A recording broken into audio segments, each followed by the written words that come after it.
Mini Hitler and Mini Mussolini, the Dumb and Dumber takeover. All right, let's talk about the clown show running America right now. On one side, we got Mini Hitler, Donald J. Trump, orange, bloated, and angry at everything that isn't kissing his ass. And on the other, we got Mini Mussolini, Elon Musk, a guy who thinks he's the second coming of Tony Stark, but acts more like if a Reddit mod won the lottery. Now, these two wannabe dictators are out here treating America like it's their personal monopoly board. Trump's still trying to figure out how to overthrow democracy without breaking a nail. And Elon? Elon's too busy playing pretend emperor on Twitter, banning people who hurt his feelings while convincing nerds he's a genius. Trump, the diet fascist with extra stupidity. Trump is like if a mafia boss had a lobotomy mid-sentence.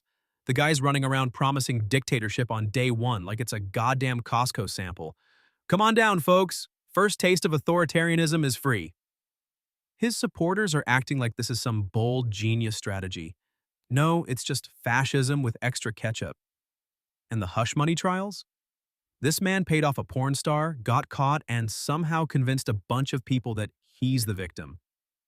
My guy, you're a billionaire. You couldn't throw an extra few grand in the NDA package?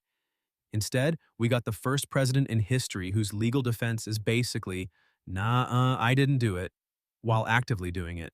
Elon Musk, the emperor of the basement dwellers. Meanwhile, over in Twitterland, Mini Mussolini is running the world's worst tech startup.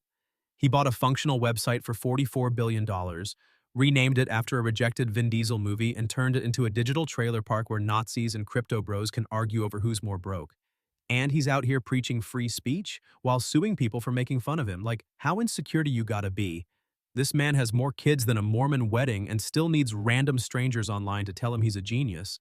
And now he's out here endorsing every conspiracy theory on Earth, like some rich guy who got stuck on 4chan. Actually, the Jews control everything. Bro, you are one of the richest people on the planet. You're the guy people talk about when they say that shit. The Dumb and Dumber coup attempt. So now we got Mini Hitler trying to take over the government while Mini Mussolini is soft launching his own dictatorship through Wi-Fi.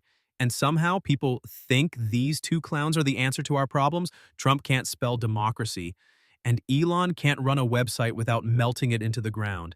These two bozos couldn't organize a successful beer pong game, and you want them running a country? But here's the thing. It's all a distraction. While we're out here arguing over which billionaire is slightly less terrible, they're laughing at us, counting their money, and screwing over the rest of us. This whole game is rigged, and we're too busy fighting over pronouns and gas stoves to notice. Wake up, people. These guys aren't freedom fighters. They're just rich, whiny children who don't want to pay taxes. The only difference between Trump, Musk, and a toddler throwing a tantrum at Target is that a toddler doesn't have access to nuclear codes and self-driving cars. That's my time. Somebody tip your waiter before Elon starts charging for oxygen.